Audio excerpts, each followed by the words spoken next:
surprise, elle est de retour encore cette semaine pour notre plus grand plaisir, avec une destination précise, soit le Japon. Cynthia, bien contente de te retrouver encore une fois cette semaine. Toujours contente de venir te proposer des destinations, parce que Mélanie, c'est facile, elle a le goût de partir partout.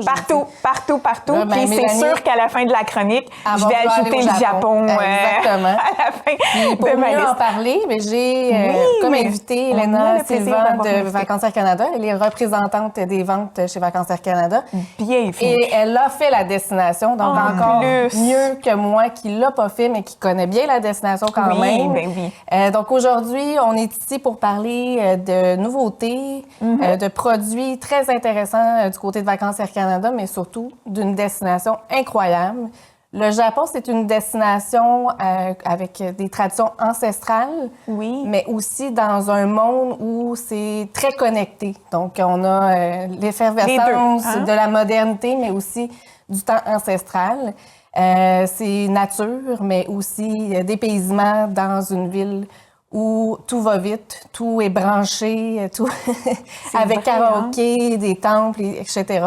Et est-ce que c'est plus tendance, Cynthia, ces temps-ci, ou ça l'a toujours été? Parce qu'il me semble que depuis quelque temps, j'entends beaucoup parler du Japon comme destination. Effectivement, on en entend plus parler. Justement, Vacances Air Canada ont été à l'écoute. Voilà. Avec leur vol direct, hein, Elena? Oui. On a des vols à tous les jours. Quand même! En haute saison, tout à fait. Puis, c'est pas une destination qui est seulement très attirante pour les personnes dans un certain âge, mais aussi les jeunes. Les jeunes, c'est une destination super populaire. Ils vont pour les expériences. C'est très trendy, comme on dit en bon français.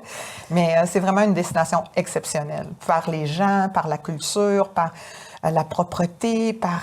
C'est très sécuritaire aussi. Hein? Oui, les gens définitivement. vont vouloir aller vers une destination où ils se sentent en sécurité. Parce qu'évidemment, on est à l'autre bout du monde. C'est important de se poser à un endroit puis de se sentir en sécurité.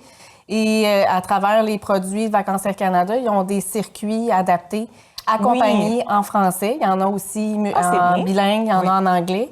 Des circuits différentes, dans le fond, durées, qu'on peut adapter avec du avant-après aussi, si jamais on veut faire un petit peu de découverte par nous-mêmes. Mais que, c'est sûr qu'on ne se cachera pas que la langue. Mais avec Google Translate, c'est ce qu'on se disait. Maintenant, il n'y a plus de barrière de langue. Absolument pas. On peut discuter. Puis c'est un peuple japonais, justement, très, très, très à l'écoute. Ils sont contents, sont accueillants. Là, on voit à l'écran là, les sushis, mais pour les gens qui ont peur de la gastronomie japonaise, il y en a pour tous les goûts. Pour ceux qui ont vraiment, vraiment peur, qui se disent « Ah, moi, je suis pas trop fruits de mer ou sushi, etc. On se parlait justement que des choses adaptées en croisière. Donc, parce que les croisières, ça va donner le meilleur des deux mondes, exactement. Parce que oui, vous allez faire des destinations peut-être à un rythme plus accéléré, parce qu'à chaque jour, vous changez de destination. C'est ça, exact. Par contre, sur la croisière, vous allez manger plutôt nord-américain. Donc, c'est cet aspect-là qu'on dit. On revient un peu à notre quotidien, si on veut, sur le bateau. Puis on se dit toujours qu'en croisière, c'est une belle introduction. Parce que ça nous permet de voguer en mer, d'avoir du temps plus décanté, avoir sa valise dans notre cabine, mais le jour, on va visiter puis on revient. Fait que ça peut être une belle adaptation, mais les circuits vont vraiment à travers le Japon. On va aller découvrir Kyoto. Dans le même voyage, tu vas avoir un moment où tu vas chanter du karaoké, tu vas être avec les néons, et puis 2 jours après, tu vas être dans un temple. Dans un jardin magnifique japonais. Oui, bien, qu'est-ce qui vous a justement frappé, vous, lors de votre voyage, les choses que vous avez remarquées? Parce que c'est sûr qu'il y a toujours les incontournables. Mais qu'est-ce que vous avez retenu, vous, de votre expérience? La différence des deux mondes. Autant on peut être à Shibuya avec l'intersion. Le mont Fuji. Le mont Fuji, c'est vraiment exceptionnel. la photo cliché. Là. Quand on parle de Santorini, c'est les dômes avec les toits blancs. Puis, mais là, c'est vraiment le mont Fuji. La nature. La nature, oui. Mais aussi de ne pas s'empêcher d'aller, parce que la plupart des gens, quand ils parlent du Japon, ils disent « Ah, les cerisiers en couleur, c'est magnifique, on va y aller juste en avril. » moment précis. Oui, un moment précis, en avril. Okay. Mais par contre, le Japon, c'est durant toute l'année. C'est beaucoup plus que ça. Et c'est là que je dis aux gens... À ce temps-ci de l'année aussi, c'est ça qu'on se dit. Il y en a tout le temps, Ben oui, parce que c'est les couleurs là-bas, avec les érables, les couleurs. L'automne, c'est une autre période intéressante, où il y a un petit peu moins d'achalandage aussi, parce parce que les gens, justement, ils se lancent tous à cette période-là où il y a les cerisiers en fleurs, mais l'automne, c'est une autre belle période. Puis c'est le temps, là, présentement, de réserver pour la saison prochaine. Puis les forfaits, ça ressemble à quoi? On peut se promener. Parce que ce qui est le fun aussi, c'est que souvent, il y a des activités. Exact. On ne se casse pas la tête. On embarque, on suit. Oui, c'est exactement. Donc, c'est des petits groupes en français, si on le souhaite d'être en français, parce que ça peut être aussi en anglais. C'est des petits groupes. Puis, on couvre vraiment avec un bon rythme les différentes destinations. Par contre, ce qui est intéressant, c'est que à la fin du séjour, vous pouvez rajouter 4 jours à Kyoto, par exemple, pour plus prendre le temps de vivre l'endroit.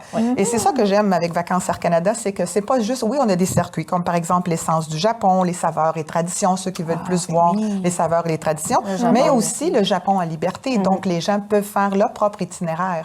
Et c'est tout dépendant de ce que les gens désirent. Mais comme tu as dit, de ne pas se attarder à la langue. Parce que tu sais, arigato gozaimasu, on va beaucoup voir que les gens vont beaucoup remercier en tout temps. Merci beaucoup. En fait, c'est très important de remercier ces Japonais. Oui, beaucoup. Puis la politesse, c'est très important. Puis là, on voyait à l'écran le carrefour le plus populaire, c'est incroyable. Il y a au moins 2500 personnes qui traversent à ce carrefour-là en même temps. À toutes les 2 minutes, là. À toutes les 2 minutes à l'heure de pointe. Vous pouvez imaginer, c'est comme dans Times Square. Dans le fond, il y a des quartiers spécifiques, là, mais celui-là, c'est exactement ça. Puis il y a aussi des expériences qu'on ne pense pas. Par exemple, avant de partir, quelqu'un me dit « Ah, il faut que tu ailles au 7-Eleven manger une sandwich à crème fouettée et fraises. » J'ai dit « Franchement, crème fouettée et fraises. » Mais voyons! Oui, c'est une expérience. Puis c'est bon, c'est délicieux. Essayez pas de le faire à la maison, ça ne goûte pas pareil. Non, exact. Puis, dans le fond, c'est ça, on parle de gastronomie. Hein. Souvent, les gens, on est de plus en plus tendance à se faire bien à manger. Fait que quand on va à l'extérieur, on veut en avoir plein la bouche, comme on dit, déguster des choses intéressantes. Ben oui, tant qu'à être là. C'est ça. En fait, c'est la ville, les pieds dans l'eau, c'est sillonné par des canaux. C'est de toute beauté. C'est vraiment là où on va avoir une gastronomie incroyable avec les food streets, avec les camions où tu vas déguster local. Puis c'est pas dangereux, là. C'est pas comme dans les annonces, là, une petite crevette, la belle. Non, c'est pas ça, là. On est vraiment dans quelque chose qui est très sécuritaire. Puis on va aller chercher des îles comme... dans le fond, Miyakoma, des îles... Hiroshima aussi. Hiroshima, on pense toujours à ça pour une ville qui a subi un gros traumatisme. Mais ils se sont relevés. Puis tu peux aller faire le musée. Les temples, c'est une bonne journée. Il y a beaucoup de temples. Le pavillon d'or, là, c'est de toute beauté. Oui, on en voit, c'est ça. C'est vraiment mais c'est très varié, la culture japonaise. Mais c'est surtout la sécurité, la propreté de l'endroit. Les gens sont tellement gentils. Ils veulent vraiment nous aider. Donc, ils vont essayer de rentrer en communication avec nous. Puis c'est vraiment une destination à ne pas manquer, vraiment. Puis, Vacances Air Canada aussi, offre plusieurs choses, entre autres, comment on peut dire, une protection, parce que si jamais les personnes ne peuvent plus voyager, donc on a une protection aussi. Une protection flexibilité qui sont applicables sur ces forfaits-là. Qui est applicable sur ces forfaits, donc c'est idéal aussi. Et le fait qu'on a des vols tous les jours directs de Montréal, c'est surprenant. 14 heures de vol, puis on est rendu. C'est 14 heures, c'est ça? Ça a l'air beaucoup 14 heures, mais quand tu as... Ça passe vite, mais en même temps, tu n'as pas besoin de faire 8 escales, dans le sens que tu n'auras pas à changer d'avion, tu es là. C'est d'autant plus long, les escales. Exact. C'est long. C'est sur Narita, dans le fond, Mélanie, en terminant. Narita, ça vaut la peine aussi, si jamais tu as une longue escale, si jamais tu fais des escales, d'aller visiter la ville de Narita, parce que c'est de toute beauté, Narita aussi. Au lieu de rester à l'aéroport, faire 8 heures d'attente, parce que le vol est le soir. Fait que à ce moment-là, le matin, passer le temps de passer à Oui, bonne idée. Tu as des archipels, tu as des villes, tu as des grandes villes comme Tokyo, Kyoto, Osaka. C'est tellement beau. Puis le meilleur moment pour y aller, est-ce qu'il y a des bons moments ou si vous me dites que là, il y a des vols à chaque jour? C'est sûr qu'à l'été, on l'évite un peu parce que c'est les typhons. Mais sinon... Printemps, automne, hiver pour les skieurs aussi, parce que c'est une destination excellente pour les skieurs aussi. Donc, les skieurs ont aussi leur place. Le ski, c'est où la neige est la plus haute là, au niveau du ski. Fait que c'est excellent aussi. Fait que c'est une destination qui offre plusieurs choses à plusieurs personnes. Il y a des plages aussi, fait qu'à l'été, si jamais on y va à l'été, au début de l'été, avant que les gens soient la plongée, les plages, les îles des dieux, les temples, le zen. C'est ça, le zen. Oui, c'est ça, le Japon. Fait qu'on on va se déconnecter dans un pays qui est connecté, dans certaines villes, mais vraiment déconnecté dans les temples, puis méditer. Oui.